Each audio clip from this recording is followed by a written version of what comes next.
দেশবাসীকে ঈদের শুভেচ্ছা জানিয়েছেন অন্তর্বর্তী সরকারের প্রধান উপদেষ্টা অধ্যাপক ডক্টর মোহাম্মদ ইউনূস। আজ এক শুভেচ্ছা বার্তায় তিনি পবিত্র ঈদ উল ফিতরে সকলকে ঈদ মোবারক জানান।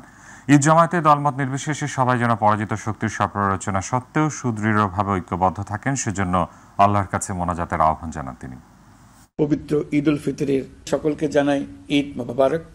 ঈদে পরিবার পরিজন নিয়ে নির্বিঘ্নে ও আনন্দ সহকারে নিজ নিজ বাড়ি যাবেন, আত্মীয় স্বজনের কবর জিয়ারত করবেন, গরিব পরিবারের খোঁজ খবর নেবেন, তাদের ভবিষ্যৎ ভালো করার জন্য চিন্তা ভাবনা করবেন, আপনার সন্তানদের সঙ্গে তাদের পরিচয় করিয়ে দেবেন, এই কামনা করছি। ঈদের জামাতে দলমত নির্বিশেষে সবাই যেন পরাজিত শক্তির সকল প্ররোচনা সত্ত্বেও সুদৃঢ়ভাবে ঐক্যবদ্ধ থাকেন, সেজন্য আল্লাহর কাছে মোনাজাত করবেন, এই আহ্বান জানাচ্ছি। সকলের জীবন সার্থক হোক, আনন্দময় হোক। মহান আল্লাহ আমাদের সহায় হন।